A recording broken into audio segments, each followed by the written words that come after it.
Jadi dipikir dengan modal 100.000 bulan depan dia bisa dapat 1 juta. Misalnya seperti itu. Dan banyak orang-orang yang punya pengetahuan seperti itu, yang punya pengetahuan sedikit di bidang blockchain, membodohi orang yang tidak tahu apa-apa. Toko kripto saja 1 hari itu 2T perputaran uangnya. Saya mengambil analogi kerupuk emak-emak. Iya. Jadi ceritanya nih di satu kompleks. Ada emak-emak bikin 21 juta keping kerupuk. Iya. Kita analogikannya ini Bitcoin ya. Iya. Oh, Bitcoin ini cerita. Ya. Dan setiap tembok-tembok ini terhubung dengan yang namanya hash. Ada satu catatan kecil yang menghubungkan ke tembok lain. Nah, tembok-tembok inilah yang kita sebut blockchain. 3, 2, 1, action. Selamat datang Om Amril. Halo. Sudah. Yang kedua kali ini. Tambah putih nih rambutku. Kemarin waktu datang pertama masih hitam tuh. Masih mengkilau gitu. Masih mengkilat. Itu bilang saya panggil Om. Kemarin kan masih bro. Sekarang Om nih. Jangko juga begini. Nah, Om Amril ini mau cerita tentang teknologi yang terbaru ini mengenai NFT dan kripto, supaya mengedukasi masyarakat. Kalau ditanya, kenapa kemarin cerita film, ini cerita kripto. Nah, nanti sebentar ya dijelaskan toh. Pasti ada banyak komplain ini atau bilangnya apa toh ini sanseng. Nah, apalagi bikin mau film apa karena tidak laku film lagi sedang corona berpindah lagi di situ. Enggak begitu. Nah, kenapa bisa sampai sekarang masuk di apalagi ekosistemnya PT apa? 3 token digital. 3 token digital. Oke. Ya memang awalnya dari pandemi semua. Itu harus diakui itu. Harus diakui itu semua awalnya dari pandemi semua karena mungkin jalan film tidak bisa. Terhalang pandemi. Kemudian tiap pagi bangun tidak tahu apa mau dikerja. Ada juga memang usaha atau toko, tapi begitu tidak menantang. Karena rutinitasnya begitu Ji. Iya, jaga toko Ji ceritanya. Ya lebih ke manage toh. Iya. Kalau jaga mungkin tidak, makanya saya kalau bangun nonton Netflix, tidur lagi nonton Netflix. Begitu Ji kerjaku tiap hari, bosan kan toh. Nah, akhirnya ada teman di Bali, tawari Kak, bantu Kak dulu di sini. Kerjaan apa? Kripto. Saya ini orangnya skeptis dengan hal-hal seperti itu. 2 tahun lalu tuh saya sering bikin status malah ketawai orang-orang yang trading, yang kala-kala trading apa tuh? Kala-kala trading kripto. Iya, ini mau diluruskan dulu. Jangan generalisasi trading. Iya nih, nggak bisa. Yang kala-kala ini. Oh, yang kala-kala trading. Yang pakai apa istilahnya uang-uang panasnya untuk trading, sampai ambil pinjol segala macam. Oke, saya setuju kalau itu. Iya, begitu. Mungkin saya kurang jelas toh. Bahaya juga ini kalau generalisasi, jadi orang nanti mau trading langsung bilang ini tidak. Jadi ada orang yang masuk ke dunia ini tanpa perhitungan. Terlalu mau cepat kaya tuh. Itu lebih tepatnya garis besar itu. Iya, terlalu buru-buru mau cepat kaya. Edit nanti gampang itu. Terus. Berawal dari skeptisnya itu,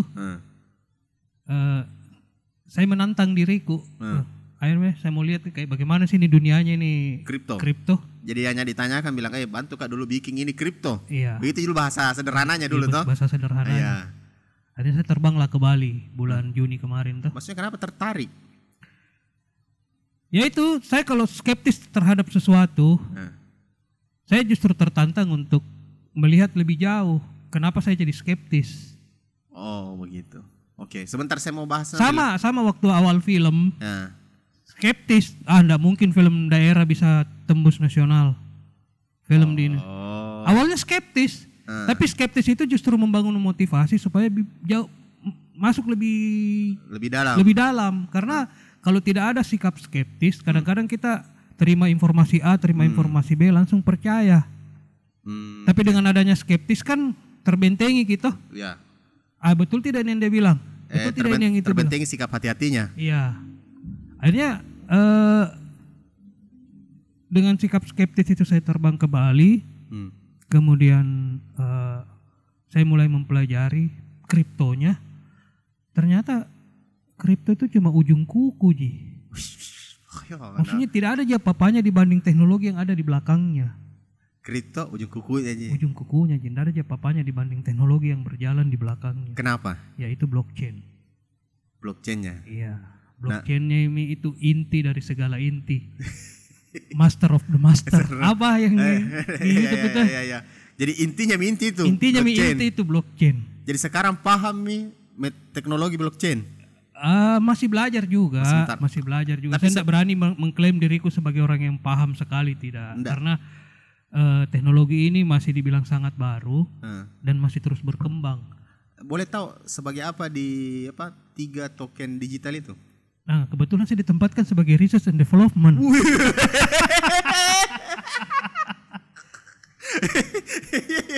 Jadi kerjaku tiap hari tuh mencari hal-hal yang baru, meriset apa yang bisa dikembangkan dari teknologi ini, apa yang bisa dilakukan dengan teknologi ini untuk kemaslahatan umat lah ceritanya tuh. Tapi saya masih pikir tuh, saya skeptis juga ini tuh. Saya pikir saya posisikan sebagai temannya Om Amril ini. Iya. Apa alasanku mau panggil Om Amril? Nah, tidak ada sekali dasar kriptonya. Dulu kerja film dan skeptis lagi dengan kripto. Apa kira-kira dia punya alasannya sampai maksudnya mungkin nebujuk sebagai tim R&D lagi. Coba bilang tim marketing gila, oke lah. Alasanku saya cuma mau sharing apa yang saya tahu sebagai edukasi. Karena banyak orang yang terjun ke dunia ini tanpa ilmu yang cukup, tanpa pengetahuan yang cukup untuk mengeluarkan misalnya investasi atau mau ikut-ikutan trading tanpa ilmu yang cukup, cuma dapat janji kau bakal dapat cuan sekian persen per hari. Kau pakai tools ini dapat sekian robot misalnya dapat sekian persen, sekian puluh persen per bulan.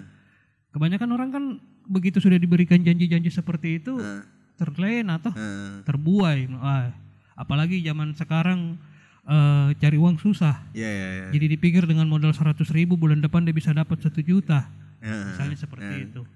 Dan banyak orang-orang yang punya pengetahuan seperti itu, yang punya pengetahuan sedikit di bidang blockchain, membodohi orang yang tidak tahu apa-apa. Jadi kebanyakan orang dia tahu tapi membodohi orang yang tidak tahu. Iya. Yang tahu sedikit membodohi orang yang tidak tahu apa-apa, gitu. Mereka cuma melihat di permukaannya uang memang sih di dunia kripto ini perputaran uang itu gila-gilaan karena seluruh dunia dalam satu ini. Toko kripto saja satu hari itu 2T perputaran uangnya per hari.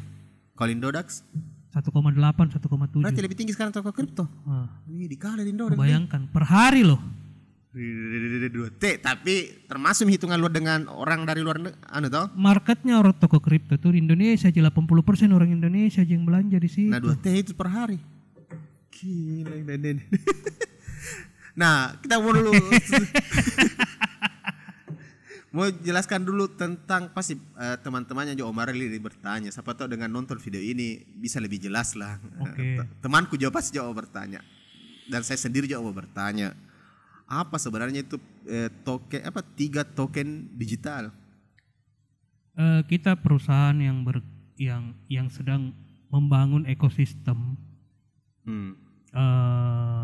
di bidang blockchain. Jadi begini, sebelum kita masuk ke tiga token digitalnya, kau sudah paham apa itu blockchain kah? Apa yang kau pahami tentang blockchain itu mau saya tanya dulu.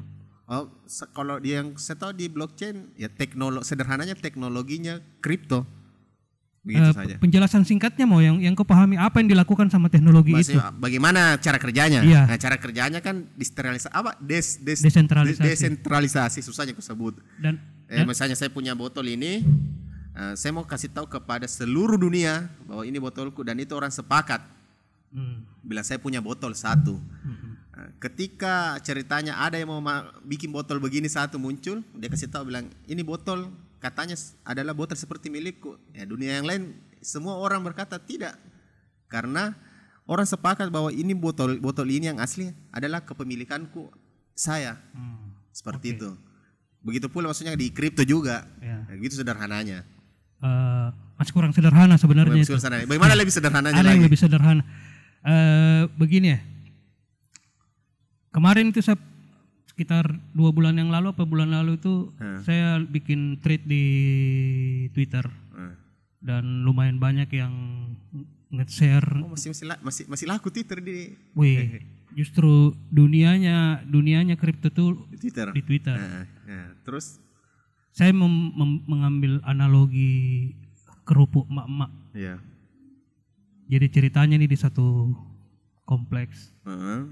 Ada emak-emak bikin 21 juta keping kerupuk. Ya. Kita analogikannya ini Bitcoin ya. Ya. Oh, Bitcoin ini cerita. Ya. Okay. Bitcoin ini kan ceritanya Bapaknya ini tuh. Emak ini bikin 21 juta kerupuk. Terus dia mengeluarkan sedikit-sedikit dibagi-bagi ke tetangganya. Berapa? 21 juta. Itu kan supply-nya Bitcoin. Cuman biar lebih gampang kita pahami. Karena saya jelaskan dulu sedikit kenapa 21 juta karena jumlah koin itu dibuat Bitcoin adalah 21 juta satoshi atau itu satoshi adalah anunya. Apalagi semacam pembuatnya. Iya. Nama mata uangnya. Apa di? Satoshi itu nama penemunya. Nama penemunya. Ya. Keping 21 juta keping. 21 juta keping. Terus? Kerupuk ini dibagi-bagi. Tunggu dulu. Kenapa sambil kerupuk? Karena kerupuk itu kan barang receh. Sama ketika Bitcoin pertama kali keluar tidak dianggap. Tapi kenapa dia bisa menjadi mahal? Caranya emak ini melakukan sesuatu yang membuat si kerupuk ini jadi mahal.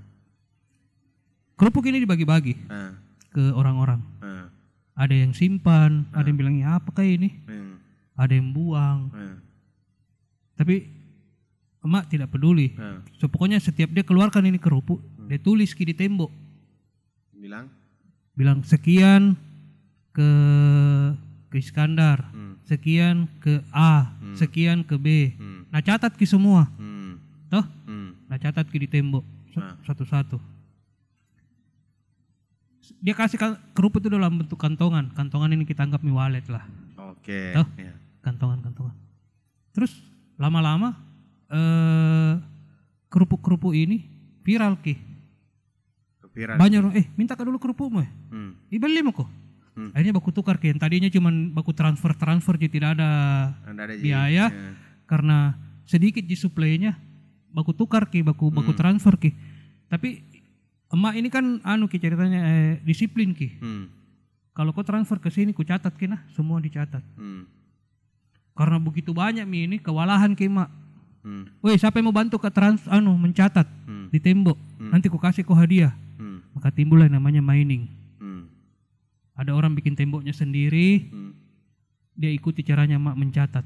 Bukan lagi mining, beda kayaknya. Itu mining. Mining kan mencari maksudnya kan 21 juta satoshi.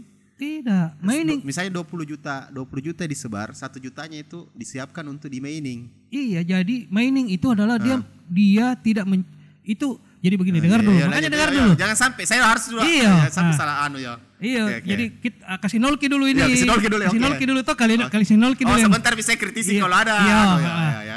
Jadi ada orang yang di luarnya emak mencatat juga. Dia bikin temboknya sendiri. Begitu full satu blok, satu tembok keluar dari emak reward dalam bentuk token Bitcoin. Itu mungkin kau maksud keluar dari 1 juta itu. Itu reward. Jadi fungsinya ini mining adalah mencatat juga. Apa yang dicatat? Semua transaksi antar perpindahan kerupuk dari satu kantongan ke kantongan lain. Ya kan? Semakin rame, tembok-tembok ini semakin banyak di seluruh sekitar kompleks. Kenapa tembok? Supaya bisa dilihat sama orang lain, transparan. Tapi yang dilihat bukan namanya yang punya. Di tembok-tembok yang mana ceritanya tercatat itu? Semua tembok, istilahnya tembok ini kita bicarakan server lah. Siapapun bisa mengakses itu server, siapapun bisa melihat isinya itu server. Dari kantongan A ke kantongan B berapa yang ditransfer jam berapa. Kemudian si A punya aset tinggal berapa, si B punya aset bertambah berapa. Itu kan tercatat semua. Jadi misalnya besok di suatu hari Pak Tono mau transfer 1 Bitcoin ke Pak Adi. Ini emak sama teman-temannya yang bantu catat akan memeriksa betul tidak si Pak Tono punya 5 Bitcoin misalnya, dicek di data sebelumnya. Oh ada betul tahu anunya 5. Pak Adi misalnya punya 1, cek dulu di mana dia punya kantongan isi 1 kerupuk. Oh ada 1 di sini. Oke sepakat. 51% orang sepakat. Oke ditulis. Dia mentransfer jadi punyanya si Adi sekarang 2 koin, punyanya Pak Tono berkurang jadi tinggal 4 koin. Itu dicatat. Nah, itu menjadi data historis. Gitu. Dan setiap tembok-tembok ini terhubung dengan yang namanya hash. Ada satu catatan kecil yang menghubungkan ke tembok lain. Nah tembok-tembok inilah yang kita sebut blockchain. Tembok-temboknya dia bilang blockchain. Hash tadi? Hash adalah penghubungnya antar si blockchain ini. Penghubungnya dengan blockchain ini untuk memberitahu cerita analogi tadi bahwa ada transaksi di sana, ada tersinkronisasi semua. Iya. Nah, pertanyaannya tadi kita masuk ke mining. Nah, mining. Ketika tetap pada cerita analogi emak-emak tadi ya. Emak-emak kerupuk. Ketika saya ini kan tadi cerita analoginya bahwa dipanggil, sini kok, di mining, catatkan Kak. Ketika saya ini ceritanya mau bikin komputer skala rumah saja untuk melakukan mining. Ini teman-teman harus bilang mining adalah yang sederhananya orang tahu itu menambang Bitcoin dengan ceritanya dikasih jalan gitu aplikasi lah. Habis itu dia cari sendiri nanti muncul. Kalau ada dia dapat. Kalau tidak. Toh? Nah, saya ini sebagai mau mining, bikin komputer di rumah dan mining. Nah, pada saat itu posisiku di analogi itu seperti apa? Begini, emak ini agak iseng ke orangnya. Hash itu keluar, tidak ada yang tahu di mana. Jadi rebutan kini tembok-tembok di seluruh dunia untuk cari di mana ini barang. Koneksi yang mengkoneksikan ke tembok sebelumnya.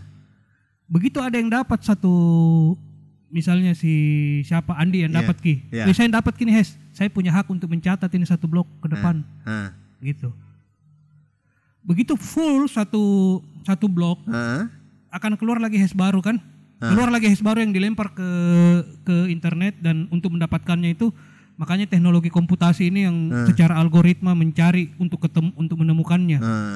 Nah, yang si Andi tadi yang sudah menulis, dia akan mendapatkan reward dari emak berupa kerupuk. Oh, jadi itulah ada biasa pada saat orang main tidak pernah dapat. Iya, karena dia tidak dapat gitu hash-nya. Kurang kuat anunya, VGA-nya atau apa kan? Komputasinya. Iya, itu VGA-nya yang paling bekerja sekarang tuh. Nah, tapi ini kita masih terkait dengan kerupuk emak-emak. Ada tetangganya emak mau juga bikin seperti itu blockchain. Tapi dia lihat teknologinya emak ini jadul sekali, kasih habis energi. Akhirnya dibuatlah metode proof of staking. Apa itu proof of staking? Kita jelaskan dulu ya. Saya bagi kerupukku, misalnya kau dapat 100 koin. Mau kau ikut jadi validator? Kan ini yang mencatat ini kan menjadi validator yang memverifikasi transaksi untuk mencatat. Mau kau ikut jadi validator? Mau. Jaminkan gitu koin yang kau punya, kerupuk yang kau punya ke saya. Tidak boleh kau jual. Jaminkan di pool ada satu tempat khusus untuk menyimpan itu, tapi tetap kau punya, tapi kau tidak bisa jual. Dan kau berhak menjadi validator. Itu disebut sebagai apa pada saat? Staking. Nah, disitulah ketika kau menjaminkan itu, kau menjadi validator, dan software yang jalan di komputermu itu berhasil menulis 1 blok, kau dapat reward tambahan. Jadi misalnya tadi kau dapat 100, dalam sekian kurun waktu kau bisa dapat 100,0. Ya misalnya 0,5. Dari mana ngambil ini rewardnya? Ya algoritmanya dari jadi setiap koin itu punya wallet, namanya wallet Genesis. Kalau di Bitcoin namanya wallet Genesis. Wallet Genesis itu wallet tempat keluarnya koin baru. Jadi berarti kan 21 juta pertama emak-emak. Kita tidak bicara ini, kita bicara tetangganya Mak, Ethereum. Oh, kalau di emak-emak ya tadi pertanyaanku sebelumnya ke Ethereum kan ada reward keluar. Iya, itu keluar dari wallet Genesis. Tapi 21 juta kan ceritanya. Kan ini kan ada 18 juta yang sudah keluar. Masih ada 2 juta ini sebagai reward. 3 juta. Berarti ada habisnya nanti reward ini. Habisnya. Jadi ada nanti masa di mana? Tapi lama. Karena begini nilai, jadi begini. Lebih ribet lagi nih. Misalnya di awal-awal itu keluarnya nilainya kan ada perhitungan matematikanya, misalnya waktu awal keluarnya tuh 0,000 sekian Bitcoin. Iya. Tapi kan semakin lama harga Bitcoin itu semakin naik. Jadi dipecah lagi. Dipecah lagi lebih lama lagi pecahannya, iya.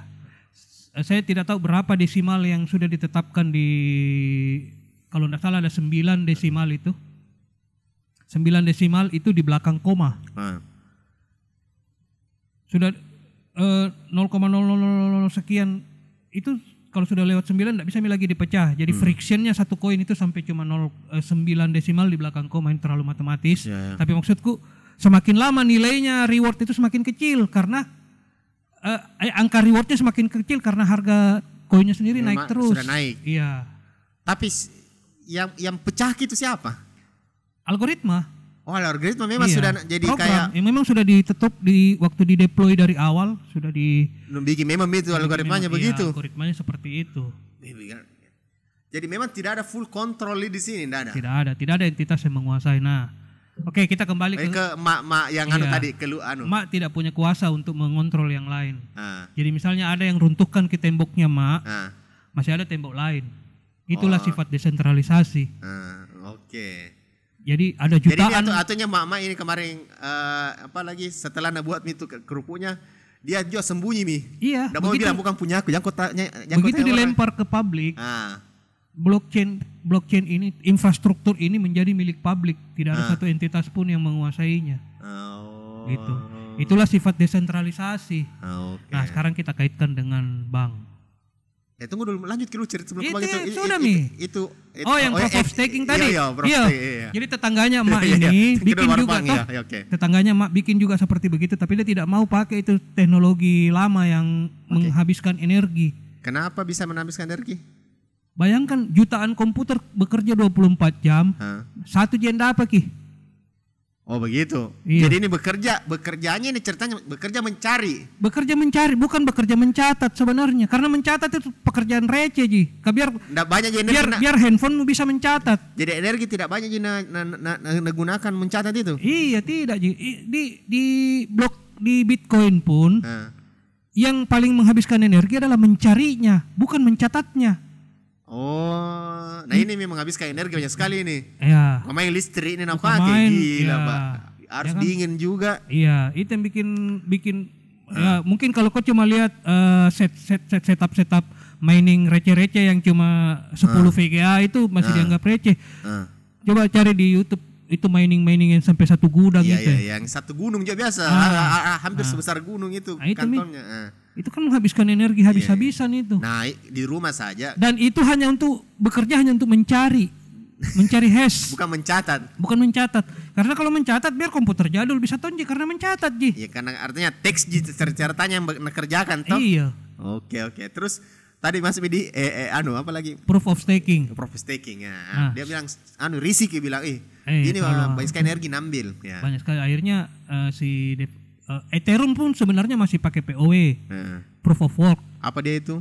Itu sama dengan Bitcoin. Cuman nanti ini Ethereum 2 yang mau keluar itu dia akan menggunakan teknologi Proof of Staking. Apa dia itu bedanya? Itu yang tadi saya bilang, siapapun yang punya koin, misalnya Ethereum, kau punya 100, sini punya 50. Dia bisa jaminkan itu sebagai untuk berfungsi sebagai validator. Gitu. Dan itu saya belum terlalu paham. Apa tujuannya dijaminkan kah itu? Karena kan kita mau mencari sifat desentralisasinya. Karena kalau si yang punya Ethereum yang memvalidasi semua transaksi kan jatuhnya sentralisasi. Iya. Supaya ini beredar kini keputusan dipegang sama komunitas, ya sudah yang mau ikut menjadi validator jaminkan ki koinmu. Tapi nanti dapat kok bonus kalau koin dapat ki penulisannya. Dan itu secara random ki bergerak hashnya, siapa yang dapat ini yang dapat beruntung kok di situ. Apa kelebihannya Ethereum dibanding Bitcoin? Hemat energi. Kenapa bisa jadi hemat energi? Karena tidak ada pekerjaan komputasi yang mencari hash. Siapa yang mencari hash? Kalau di Bitcoin yang mencari hash kan ini komputerin karena dilempar secara random ke internet Nah kalau di POS, ETH. Iya ETH ini hashnya yang mencari siapa yang mau ditulis ini. Random Ki. Jadi cerita kita tinggal nyalakan komputer. Iya. Tidak usah bekerja proses mau VGA dan prosesor. Enggak usah. Tunggu saja, tunggu bola muntah. Bola muntah. Kalau beruntung kok udah apa Ki? Jadi dia tunggu untung-untungan saja. Iya, atau bisa dibikin model grup-grup. Jadi misalnya staking ada kok 10 orang yang punya ini masuk ke dalam satu pool. Ya toh? Masuk ke dalam satu pool. Ini teoriku masuk ke dalam satu pool. Hashnya jadi dalam sama si developer Ethereum-nya dia membangun beberapa pool. Ini dia masuk ke misalnya masuk ke pool A, tak sini ada berapa staker. Rewardnya nanti dibagi. Oh begitu. Gitu. Jadi kalau mining ke ETH begitu metode kerjanya. Iya. Jadi kalau mining ke ETH tidak sekarang pakai VGA. Kalau sekarang ETH masih pakai VGA. Kenapa? Karena masih teknologi lama. Nanti ETH 2 mau keluar tahun ini. Dia kayaknya forking Ki, masih gabung Ki. Tapi yang betul-betul sudah full tidak pakai komputer untuk begitu itu Binance. Oh berarti Binance tidak bisa mediano. Berarti tidak ada orang mining Tidak Binance. ada orang mining di Binance, tapi staking ada. Banyak untuk jadi staking. Cara untuk jadi staking tetap apa persyaratannya? Di setiap aplikasi ada anunya itu, ada fitur stakingnya. Oh, Di tapi situ dijaminkan kianunya. Iya, jadi kok istilahnya bahasa gampangnya apa kalau di dunia keuangan konvensional deposito lah. Oh deposito. Iya. Dijamin supaya kasih tahu bilangnya saya seriusin mau mencatat iya, begitu. Iya. Dan itu juga untuk mencegah suplai banjir di market. Oh ya. Ya oke. Nah, ngerti. Cuman kelebihannya ini Ethereum Binance kalau blockchain itu kan hanya mencatat koinnya sendiri. Ya. Nah, Ethereum, Binance, Polygon dan lain-lain itu mereka punya fasilitas namanya smart contract. Ya, oke. Smart contract itu orang bisa menggunakan blockchain itu untuk membuat produk kriptonya sendiri. Orang bisa menggunakan blockchain yang sudah ada daripada saya harus mengeluarkan uang untuk bikin blockchain yang mahal biayanya, lebih baik saya numpang. Oke. Numpang teknologinya. Numpang teknologi begini. Mau kok ke Sudiang. Ya toh? Daripada kau bikin jalan tol, lebih baik kau lewat jalan tol yang sudah ada. Ya, tak bayar kok. Membayar kok. Jadi orang tetap bayar kalau mau bikin koin berbasis ETH. Iya, itu namanya gas fee. Gas fee-nya? Jadi semua apapun yang kau tulis di blockchain, itu kau membayar fee. Membayar fee kemana ini uang keluar mana pindah? Masuk ke ke developer, walletnya developer. Nggak masuk. Jadi tapi ETH dibuat ini juga kah? Prinsipnya desentralisasi kah? Yang fee itu. Ya. Fee itu akan diberikan ke validator. Validator? Iya. Validator itu tadi yang mana itu? Yang staking. Oh, yang staking. Iya. Oh, gas fee-nya. Jadi yang didapat dari validator itu yang keluar dari wallet baru sama yang keluar dari transaksi fee. Fee penulisan. Itu yang lain yang didapat sama si siapa? Sama di bank lah. Ya, bagaimana? Masih ke bank ya. Iya, bank misalnya catat ke transaksimu kau transfer ke bank lain. Diambil 6.500. Kemana itu uang 6.500? Ke bank. Iya, cocok nih. Karena bank yang catat gitu. Iya. Nah, sekarang begini. Kalau beda deh kalau ETH saya kasih kau analogi nih beginilah. Kalau kau bawa uang 10 juta ke bank. Apa kau bawa pulang? Catatan catatan tuh tertulis di bukuku. Uangmu di bank disimpan tidak? Disimpan? Tidak. Itu uang keluar ke orang yang kredit. Setelah itu. Iya, artinya tidak asetmu itu tidak sepenuhnya ada di bank. Iya. Kamu cuma punya catatan saya transfer sekian ke sini, saya punya balance sekian, saya terima transferan sekian. Catatan di semua. Jadi fungsinya bank di sini sebagai pencatat, tukang catat. Sama di blockchain juga tukang catat Cuma bedanya bank tersentralisasi. Apa itu tersentralisasi? Di bank cuma satu terpusat dan ada authority di situ yang mengaturnya. Ada potensi korup tidak di situ? Potensi, saya bilang potensi. Tahu ini. Iya.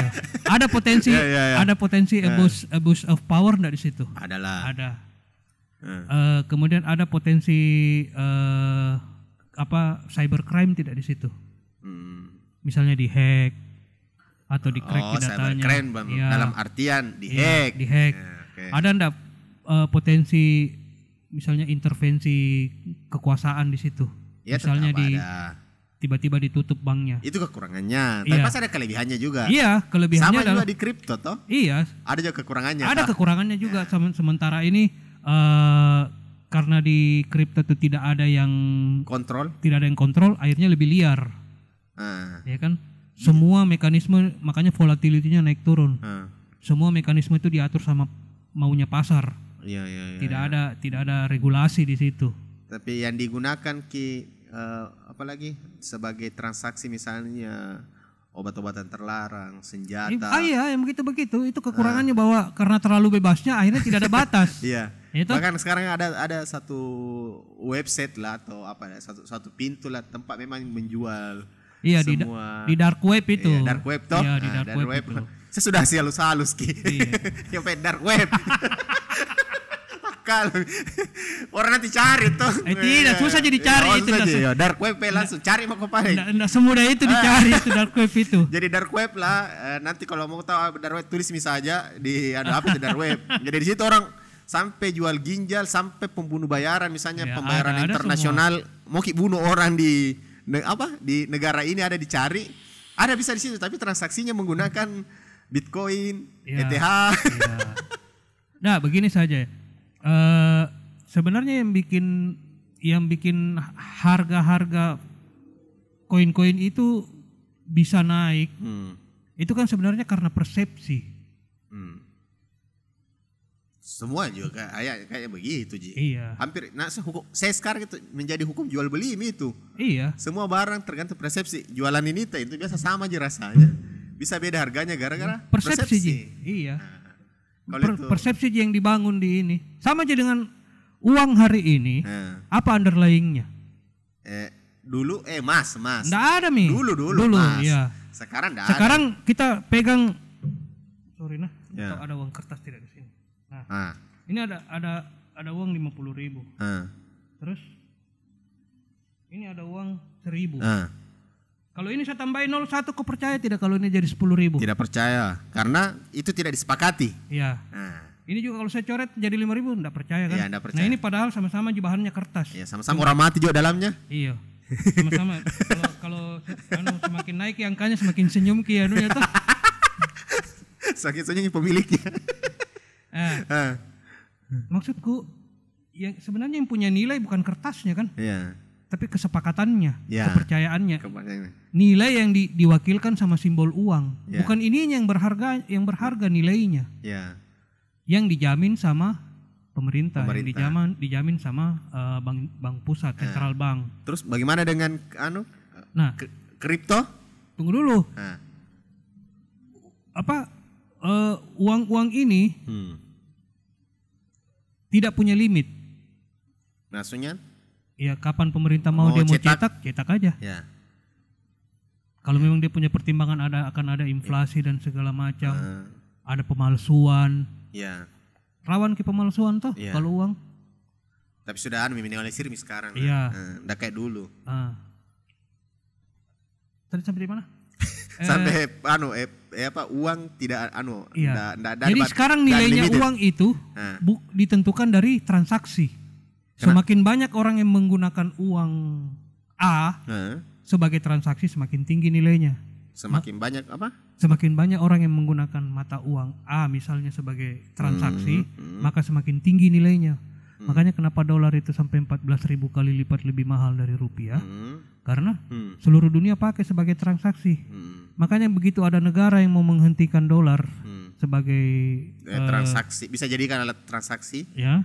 Transaksi di seluruh dunia berlaku seluruh dunia. Misalnya ini ada satu negara nih, saya mau stop pakai dolar, mau pakai euro atau apa. Pasti diganggu secara politik, secara stabilan negara. Karena gitu. Si negara itu sedang mempertahankan nilai uangnya gitu. Bedanya dengan kripto? Nah di kripto itu kan nilai itu berdasarkan nilai yang sudah ditetapkan di awal seperti tadi saya bilang. Bitcoin cuma 21 juta. Tidak akan keluar jumlah lagi. itu bukan nilai. Supply. Kemudian Ethereum, Binance itu tidak ada batasnya malah. Nah itu pertanyaan kenapa? Tapi untuk mengeluarkannya butuh effort digital. Apa itu effort digitalnya Ya maksudnya? seperti tadi cost staking. Tapi berarti dia bisa dibilang sentralisasi, Ji. Tidak. Staking itu banyak orang yang bisa lakukan. Ada pool-pool yang tersebar di mana-mana yang orang bisa staking dan itu artinya begini, kalau kamu staking, handphonemu pun sudah bisa menjadi server. Itu dulu. Kita ulangi dulu. Staking adalah orang bertugas sebagai pencatat, validator. Iya. Oke. Terus kalau mau jadi staking supaya bisa kita dapat hasil. Iya. Yang diterbitkan langsung dari pusatnya itu. Dari pusat dan dari fee transaksi. Gas fee. Iya. Nah, pertanyaannya dia berarti bukan kayak Bitcoin 21 juta satoshi, tidak? Tidak terbatas, Ki. Tidak ada batasnya. Tapi tidak semudah pemerintah bilang habis kita mau cetak, tidak seperti itu. Bagaimana caranya baru bisa keluar dia? Ya itu melalui ada fee transaksi di luar. Kan keluar itu begitu tercatat gitu transaksi di luar, baru keluar lagi. Baru. Berarti nanti dan keluarnya tidak supply and demand kayak apa Mandi? Iya. Bilang, berarti nanti dia semakin banyak keluar terdistribusi anunya, koinnya. Iya. Dan berarti semakin turun harganya dong? Bisa. Tapi semakin banyak orang yang men-staking semakin berkurang supply. Kenapa bisa? Orang kan mau dapat reward. Kan masuk kan ini ada sumbernya, induknya di sini tuh. Ini tukang kasih keluar ini tukang staking ini. Iya. Saya mencatat dapat sini. Tapi akhirnya nanti kasih keluar ini kan seperti tadi uang. Dia mencetak terus ini uang. Mencetak terus kalau ada transaksi toh. Iya. Tapi kan nanti akan semakin banyak orang yang mau dapat reward. Iya, tambah banyak berarti ceritanya orang yang bikin begini. Yang simpan kita, tapi tambah sedikit nanti apa istilahnya? Semakin mengerti. Sorry, ada yang kelupa tadi bahwa ketika orang mau jadi validator ternyata harus di deposit ini simpan itu yang tidak boleh beredar. Tidak boleh beredar. Iya. Jadi ceritanya taruhlah 1 juta, bicara tuh 1 juta. Jadi untuk mengendalikan supply. Iya, 1 juta nah simpan. Kan hasilnya cuma misalnya 10.000 Ji. Iya. Rupiah ini tuh 10.000 Ji. Tidak sebanyak kalau 1 juta cocok nih, ngerti tawa. Jadi caranya mengendalikan supply seperti itu. Jadi semakin banyak orang yang mau mendaftar sebagai validator atau staking, maka supply koin dia semakin sedikit dong. Ya. Kemudian ada lagi namanya burn. Apa? Membakar. Maksudnya membakar koinnya? Iya. Di kondisi api itu terjadi? Di kondisi ketika supply, jadi di awal memang sudah ada beberapa programmer yang sudah menetapkan ketika supply berlebihan atau misalnya untuk di dalam roadmapnya mereka juga kadang-kadang sudah ditetapkan di setelah sekian periode waktu berjalan kita akan membakar sekian persen. Gitu. Jadi yang mana ada bakar itu? Intinya gini, misalnya kau punya 1 juta koin, toh nilainya misalnya 10 juta. Yeah. Tapi karena sudah banyak sekali nih turun ke nilainya. Misalnya justru tinggal 500.000. Itu. Nah, karena supply banyak, saya bakar nih deh 500.000 supaya untuk seluruh Iya, misalnya siapapun mau burning bisa. Saya mau burn, saya punya, tapi biasanya yang burn itu developer. Cuman siapapun yang pegang itu koin bisa burn. Bisa istilahnya kalau burn itu kau kirim ke wallet 0. Kau kirim ke asetmu sekian ke wallet 0 itu tidak akan keluar di situ, tak kancing di situ. Terus kalau di situ dan uangku. Iya, jadi saya kasih gambaran di sini. Saya punya 1 juta token yang tadinya nilainya 2 juta. Terus kami 10 juta lah, 2 juta. Tiba-tiba turun ke nilainya nih di pasar karena banjir gitu. Turun ke jadi tinggal 500.000. Aduh, supaya naik lagi ke 2 juta nilainya. Ya toh? Saya buang sebagian dan semua orang berpikir sama, kita buang. Kalau semua berpikir sama, iya. Kalau tidak, ya itu makanya biasanya developer di sini yang mengambil inisiatif untuk membuang sebagian karena yang developer yang pegang banyak stok. Oke. Kalau developer berarti developer punya tombol untuk menghapus semua, membar semua kepemilikan orang. Punya. Berarti bukan desentralisasi tidak. THD. begini ya. Karena masih ada itu otoritinya dulu untuk menekan tombol burning. Burning itu hanya menyediakan wallet. Siapapun bisa melempar ke situ. Bukan menekan tombol. Jadi burning wallet itu sudah aktif dari awal. Gitu. Siapa aja menekan tombolnya nih untuk burning ki?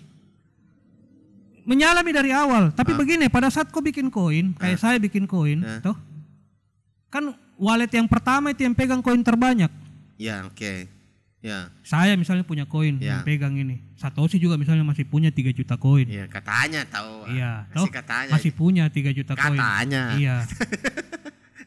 Koinnya memang masih dipegang sama ini, tapi teknologinya si infrastrukturnya yang terdesentralisasi, bukan koinnya yang terdesentralisasi. Bukan koinnya yang gimana nih maksudku? Saya juga agak susah jelaskan ke ini ya. Saya misalnya mau ciptakan 21 juta koin. Saya lempar sudah keluar 18. Saya masih punya 3 jutanya. Nah, ini. Saya mau mengurangi supply dari total supply yang ada. Ya saya punya pilihan untuk membakar ini atau melempar lagi untuk biar lebih jatuh lagi nilainya. Pilihanku di situ kan. Kalau saya lempar ke market nilainya bisa lebih turun atau saya bakar akhirnya kurang ke supply secara total. Kan yang dihitung itu supply di semua wallet termasuk walletku. Oke. Ya kan? Misalnya saya bikin 100 juta token. Karena banjir di market, ya mendingan saya kurangi saya punya jatah supaya nilainya naik lagi. Jadi misalnya kalau bukti realnya untuk seperti kita punya misalnya taruhlah cerita ETH toh punya 0,0 berapa lah ETH yang dirupiahkan paling nak dihitung. Saya punya ETH dengan nilai rupiah 1 juta rupiah. Nah, karena kalau pas di Barnengki, apakah dengan 1 juta rupiah itu berkurangin nanti nilainya juga? Makanya tergantung ke harga pasar. Kan kalau kita bicara hukum ekonomi, supply dan demand tuh. Begitu supply tinggi kemudian demandnya kurang, harganya naik. Begitu supply-nya rendah dan permintaan tinggi, pasti harganya naik. Jadi